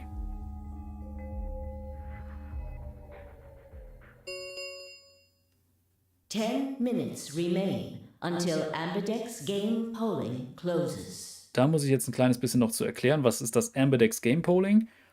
Es ist so, es gibt dieses Ambidex Game, das läuft immer wieder zwischen diesen Escape Room Passagen ab, wo dann die entsprechenden Teams in Räume gehen und dann läuft das, wie gesagt, so ein bisschen Gefangenen-Dilemma-mäßig ab. Das heißt, im Grunde jede Gruppe sind 3 Leute und die bestehen aus einem sogenannten Pair und einem Solo. Die wurden vorher entsprechend kombiniert, das hat man bestimmt, durch welche Türen die Gruppen gehen konnten und so weiter, weil jede Gruppe hat eine Farbe zugewiesen und ist ein bisschen kompliziert, ist jetzt aber gar nicht so relevant. Jedenfalls ist es so, die aktuelle Situation mit Sigma ist, der ist mit Luna in einer Gruppe, die beiden sind ein Pair, und Clover ist mit denen durch das aktuelle Zimmer gegangen. Das heißt, Clover ist quasi der Gegner, mehr oder weniger. Jetzt ist es so, jeder hat am Anfang dieses Spiels quasi 3 Punkte. Über dieses Ambidex-Game können die Punkte erhöht werden, die können aber auch verloren gehen. Denn beide Seiten haben quasi die Möglichkeit zu wählen, also zwischen Ally und Betray zu wählen. Also entweder sich verbünden oder den anderen verraten. Wählen beide Parteien Ally, bekommen beide Parteien 2 Punkte. Bei Leuten in einem Paar kriegen dann eben beide die 2 Punkte jeweils. Sollten beide Seiten Betray wählen, passiert gar nichts. Dann ändern sich die Punkte überhaupt nicht. Sollte aber eine Seite Ally und die andere Betray wählen, dann verliert die Seite, die Ally gewählt hat, 2 Punkte und die Seite, die Betray gewählt hat, bekommt 3. Man kann das Spiel verlassen, also man kann quasi rausgehen und das Spiel beenden, wenn man 9 Punkte hat. Dann wird das Spiel aber abgebrochen und alle anderen, die keine 9 Punkte haben oder mehr, können halt nicht mit raus und bleiben in diesem Bereich eingesperrt. Das ist die Situation. Und ja, jetzt wird das wieder erwähnt und das heißt, es steht wieder sowas an. Übrigens, sollte man alle Punkte verlieren, also auf 0 oder weniger kommen, dann gilt das als ein Regelbruch und man wird quasi mit diesem Muskelrelaxanz umgebracht. Man merkt, das Spiel ist düster. All players, please enter your votes. If no vote is recorded before the deadline has passed, any non-voting parties will automatically ally. Guys, I think we should get back to the warehouse. So, ich werde jetzt auch mal kurz zu den Charakteren ein bisschen was sagen. Dio, der Typ, der so ein bisschen aussieht wie so ein Zirkusdirektor-Fuzzi, ist einer, der grundsätzlich sich einfach immer wie das größte Arschloch verhält. Und er wird gesprochen von einem meiner liebsten englischen Synchronsprecher, aber das liegt daran, dass ich Critical Role-Fan bin. Der hat nämlich die Stimme von niemand Geringerem als Liam O'Brien. What about Alice and Quark? I guess we're just gonna have to leave him behind. No! I'm not leaving! Clover. I'm staying here! Like heck, I'm gonna leave Alice all alone! She's going to be fine. I gave her some Soperil. Soperil ist einfach ein Betäubungsmittel. She'll just be sleeping like Quark. I don't care! I just want to stay with her. She shouldn't have to be all by herself. Everything's coming up Sigma, huh? What a lucky, lucky man you are.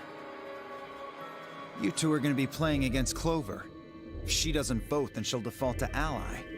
That means if she stays here, the two of you are gonna be sitting pretty. Especially you, Sigma. After all, you've got 6 BP right now. Ja, BP sind Bracelet Points, das heißt, sollten wir jetzt zum Beispiel Betray wählen, hätten wir 9. Are you saying I'm gonna choose betray? If you do, you'll get what you need to escape. You bastard. There's no way I'd do that. Is that so? Yes, it is so. For one, I'm not the only one making this decision. Luna's my partner, and she'll be in the AB room with me. You really think she'd just stand by and let me do something like that? Back me up here, Luna. Well, actually I was planning to let you make the decision. See? Told you. You can lie to us if you want, but you can't lie to yourself. Übrigens, eine Sache habe ich ganz vergessen. Auch Luna wird von einer Person aus dem Critical Role Cast gesprochen. Man hört es nur in den meisten Situationen nicht so gut, weil sie die Stimme stark verstellt. Und das ist nämlich Laura Bailey. Shut up. Und hier noch jemand aus dem Critical Role Cast. Kay wird nämlich gesprochen von niemand Geringerem als Travis Willingham. Ich bin Critical Role Fan, tut mir leid. Und den hört man sogar, wenn man ein bisschen drauf achtet. What? If I might make a suggestion, what if Sigma and Luna both remained here? Should all three of you abstain, then you would all be guaranteed to ally, correct? Nope, doesn't work like that. Kay ist übrigens einer, der diesen Anzug nicht ausziehen kann und unter Amnesie leidet. Und es ist so, dass, wie soll man sagen, wir haben in einer Zeitlinie mal gehabt, dass er sich an ein paar Sachen erinnert, aber viel wissen wir über ihn nicht. Und er weiß über sich selbst halt auch relativ wenig. Und er ist so einer, der immer sehr logische Schlussfolgerungen zieht. Und sehr logisch seine Entscheidungen trifft. Also er wirkt teilweise ein bisschen maschinell, könnte man meinen. Nope, doesn't work like that. Why not? Here. Take a look at this. I pulled the scrap of paper we'd found out of my pocket. Huh? What's this? We found it when we went to the archives. There wasn't anything like this in the pantry. Nothing in the garden either. I guess they only put one in the archives. Whatever. I'll just read it for you. Man muss sagen, Zero Junior, von dem wir diese Anweisung bekommen, hat halt, es ist eine KI, aber der Avatar dieser KI ist ein Hase. Und darum macht er die ganze Zeit irgendwelche richtig schlechten Hasenwortspiele. Here are some more AB game rules for you. Not voting is not an option. If both parties refuse to vote, then every bunny gets penalized. In other words, one person out of every color group of 3 has to vote. Get it? The whole team can't abstain. That means either Dio or Tenmyoji is going to have to vote then. And they're playing against Alice. Oh. I guess playing against is a little generous. Das war übrigens Fai eben. Fai ist ein Charakter, also es ist der erste Charakter, mit dem man im Team ist, automatisch. Man startet nämlich quasi hier. Ihr sitzt mit der gemeinsam in einem Aufzug fest, aus dem man raus muss. Auch so ein Escape-Room-Rätsel. Und ist auf jeden Fall mit ihr im Team und geht durch eine dieser ersten 3 Türen. Je nachdem, mit wem man sich da zusammentut, gibt es da dann andere Türen, durch die man gehen kann. Aber Fai ist tatsächlich ein Charakter auch mit einer ähnlichen Fähigkeit wie Sigma und kann sich tatsächlich an einzelne Sachen erinnern, die in anderen Zeitlinien passieren. So Alice is guaranteed to vote ally, which means that if Dio picks betray... Knock it off. You trying to get back at me for what I said earlier? No way am I gonna choose betray. You do know our BP's at 1, right? Das kenne ich nicht mal. Ja gut, das sind halt englische Synchronsprecher bzw. amerikanische. Von daher, dass man die nicht kennt, ist als Deutscher relativ normal. Außer man schaut Critical Role. Und das ist halt eine Show für D&D-Nerds. Von daher, also da sitzen englische oder englischsprachige Synchronsprecher und spielen Dungeons and Dragons. Wohlgemerkt, im ersten Teil war zum Beispiel Taliesin Jaffe dabei. Den finde ich richtig klasse. Und im dritten Teil ist niemand Geringeres dabei als der Spielleiter Matthew Mercer.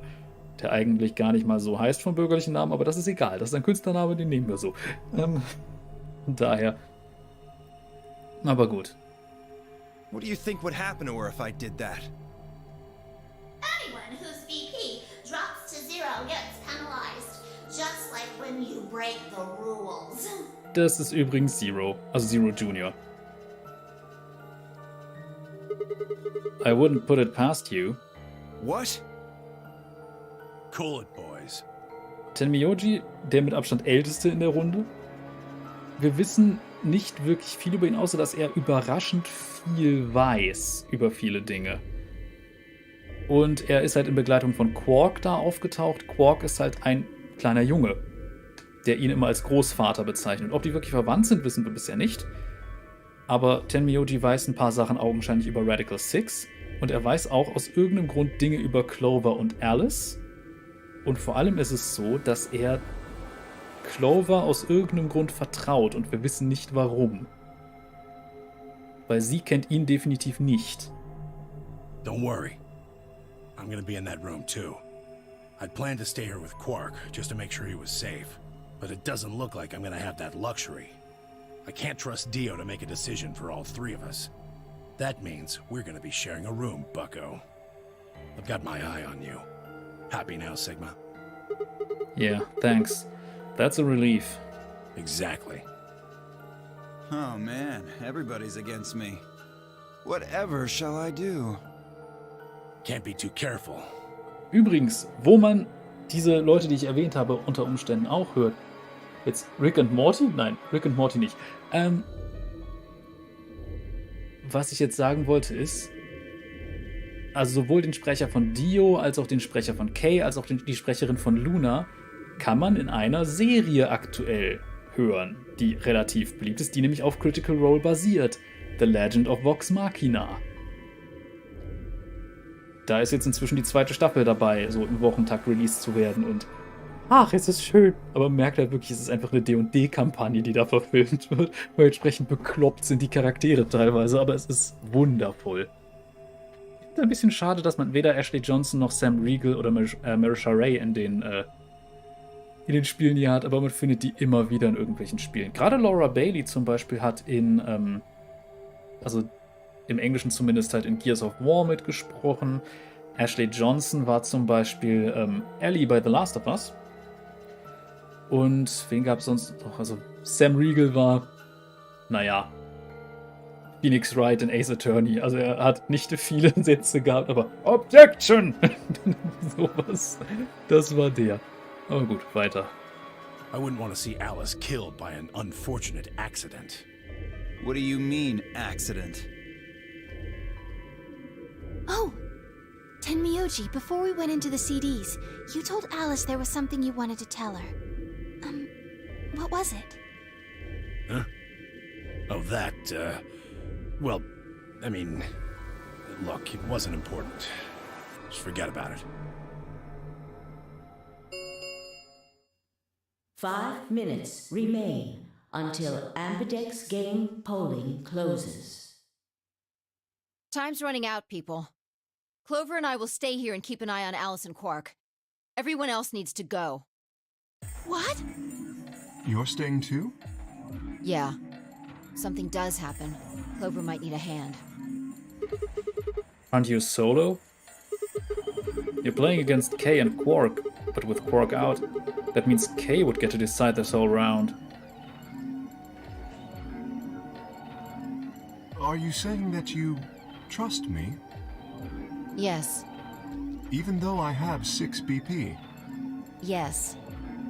Whoa, whoa, whoa. Are you nuts? What happens when he gets 9 BP? I'm not worried. Kay won't betray me. How can you know that? I just know, I guess. You just know? What the fuck is wrong with you? Had something happened between Fi and Kay while they were out exploring? I understand. I can hardly betray trust like that, can I? I will vote for our team. Good. We're counting on you. I've had enough of this bullshit. 4 minutes remain until Ambidex game polling closes. Come on. We need to hurry. All right, you kids. Take care of those two, okay? Of course.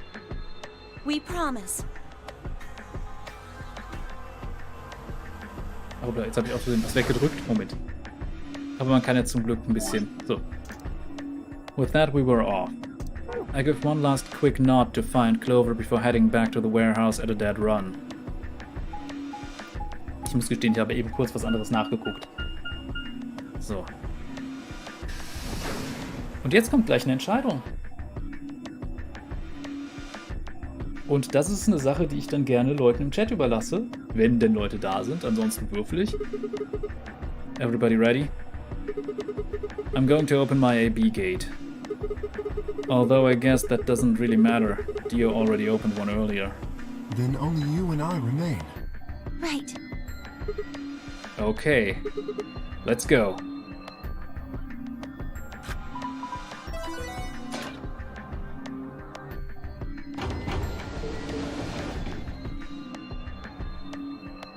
Two more AB gates slid open. We all shared one last look at each other before ducking into our respective rooms.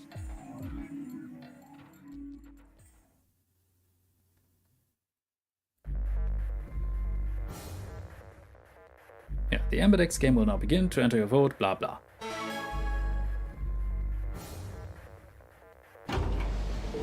Jetzt gibt's wie immer davor ein kurzes Gespräch wahrscheinlich.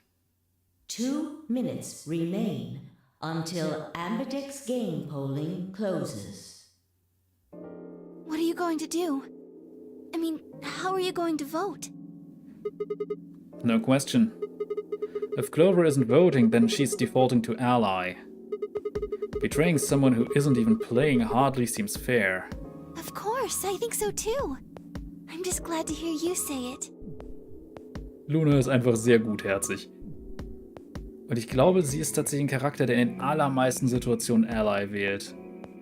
In den allermeisten Zeitlinien eigentlich so ziemlich immer. Dio zum Beispiel ist einer, der fast immer Betray wählt. Bei den anderen ist es sehr situationsabhängig. So. Luna's face broke into a warm, happy smile. Not to be sappy, but it was like a ray of sunshine on a cloudy day. I grinned back at her before I knew what I was doing. For a minute, the nonary game didn't seem so scary. Then she spoke. Sigma, what's wrong with your hand? Stimmt, da wurden wir geschnitten. Huh? There's something white on it. There's what?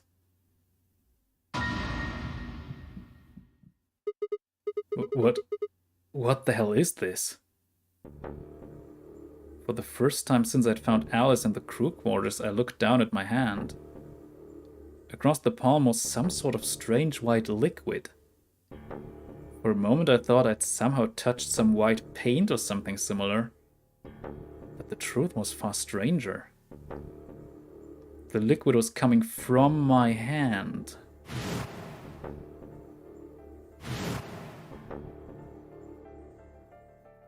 It was coming from the cut I'd given myself when I grabbed the scalpel away from Alice. But why? Where was the blood? I felt a very odd sort of fear begin to wrap its hand around my throat. Quickly I held my palm against my chest. I shouldn't have let Luna see that. Are you all right? Yeah, it's nothing. I went to the pantry while I was looking for Alice. There was some milk and I spilled it. It sounded even stupider than as I said it. It's sus. Ja, das ist jetzt gerade eine Sache, er weiß selbst nicht, warum das so ist. Ich muss gestehen, ich weiß es. Aber es gibt einige Sachen, die hier zusammenfallen. Und wenn Leute das hier im VOD sehen, ihr könnt gerne Theorien in den Kommentaren schreiben. Ich bin da sehr gespannt, was ihr denkt, warum Sigma einfach weiß blutet. Really? Yeah. But Just shut up. It's fine, alright? I'm fine. Leave me alone. I regretted the words the moment they were out of my mouth. But something was wrong. Very wrong. And my head was spinning. Sigma... Oh man. I'm so sorry. Just don't worry about it, okay? 30 seconds remain until polling closes. There was no time left. I had to vote. I turned and faced the machine.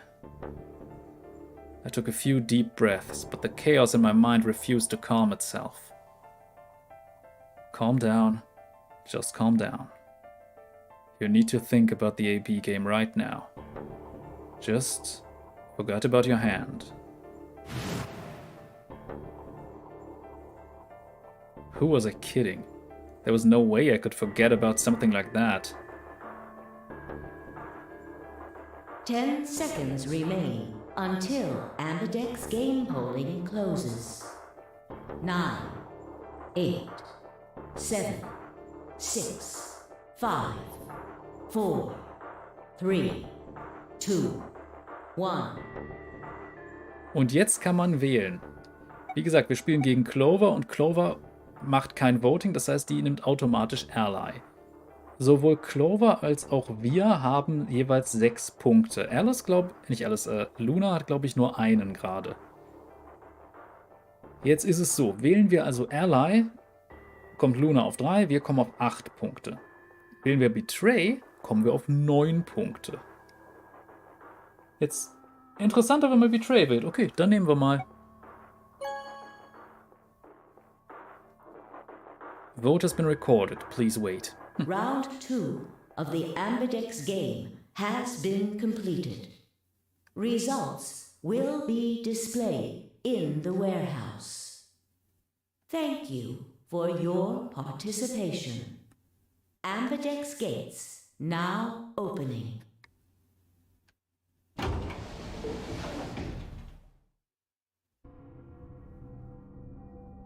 Luna and I stepped out of the AB room. I could see the others filing out of their rooms as we did. why? I didn't have an answer for her. All I could think about was that white liquid. What was it? Some kind of discharge? Blood? No. It couldn't be blood. Blood wasn't white. That was insane. I was lost in thought when Luna spoke. I'm going to the infirmary. Huh? Don't you want to see the results? Why? I already know what they're going to be. Her usually warm personality seemed to have gone cold. Whether it was because I'd chosen Betray or because she'd noticed that something was wrong with my body, I couldn't say. Excuse me. And with that, she was gone.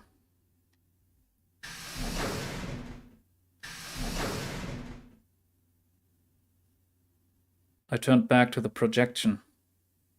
With heavy steps, I headed toward Kei, Dio, and Tenmyoji. Results from round 2 of the Ambidex game will now be displayed. Please direct your attention to the results screen.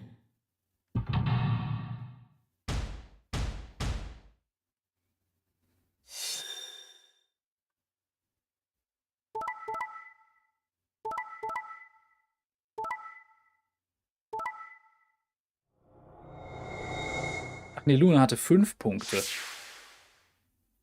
Die hat vorher erfolgreich Ally gehabt. Okay, dann hatte ich das falsch in Erinnerung. Das heißt, wir sehen jetzt, Kay hat sich tatsächlich an die Absprache mit Pi gehalten, was er nicht immer tut in vielen Zeitlinien. Tenmyoji hat es geschafft, zu verhindern, dass Alice umgebracht wird. Gehen wir davon aus, dass Dio es versucht hat. Und ja, Sigma ist der einzige Arsch, der Betray gewählt hat. Dann schauen wir mal, wie jetzt der Rest reagiert. Points have been assigned or subtracted accordingly. Please check your bracelet to see your updated bracelet points.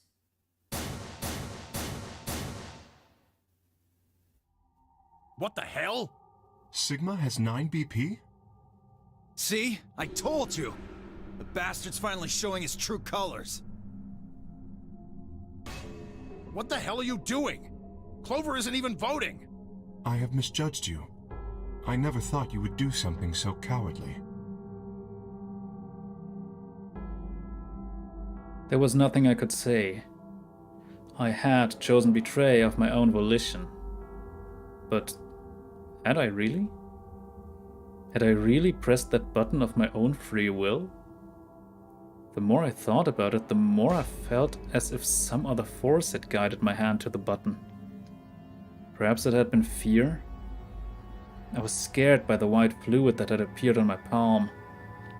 Maybe that had been the tipping point, and I had decided that I had to escape as soon as possible, damn the consequences. If I got out, then the nightmare would be over. That's all it was, right? A nightmare. It couldn't be real. White blood was insane, impossible. That was when I looked up and saw the others staring at my hand. Shit. I quickly put my hand behind my back, but it was already too late. They moved toward me like wolves closing in for the kill. Sigma? What was that? He was cut. It must have been blood. But why was it white? Isn't that obvious? He's not human. Not human? No. What are you saying? Of course I'm human. I'm 100% human. Then explain that white stuff. I swear to God, I have no idea what it is. You have to believe me. I'm afraid you're not being very convincing. Oh, you want to talk. We can't even see you. You could be a robot. Maybe that's not even a suit, that's just you. Robot you. No. That seems extremely unlikely. However bad my amnesia might be, I am quite sure of my humanity. I am, without a doubt, not a robot. They probably just programmed you to think that.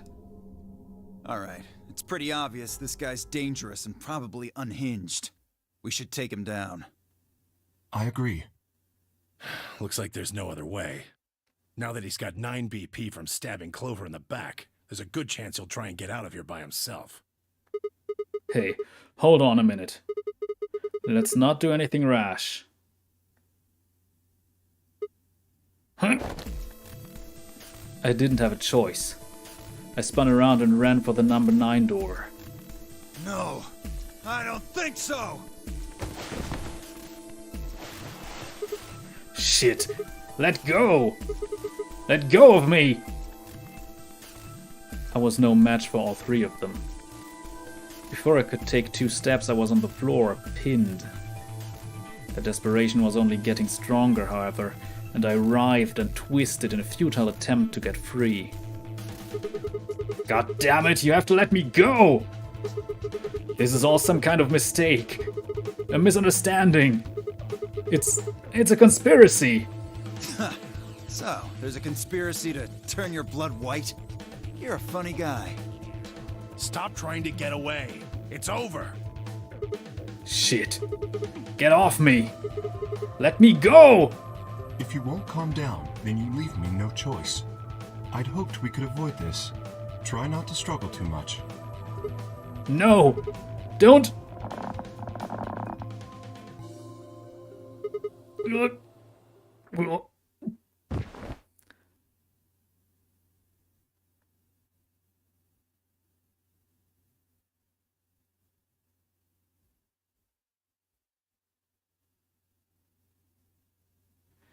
The first thing I felt when I woke up was the hard pain of a bruise all the way across my neck.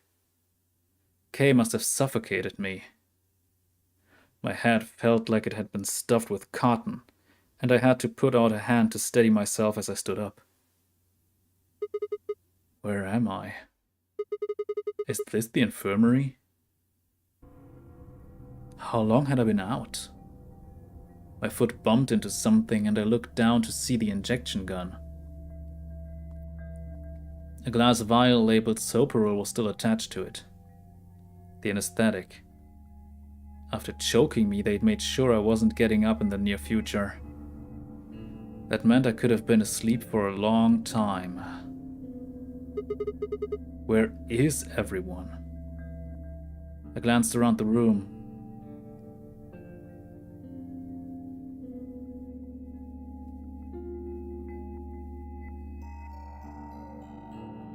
It was empty, except for me.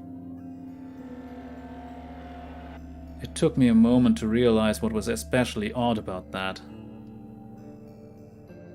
Even Quark and Alice had disappeared. What the hell's going on? That was when I noticed it.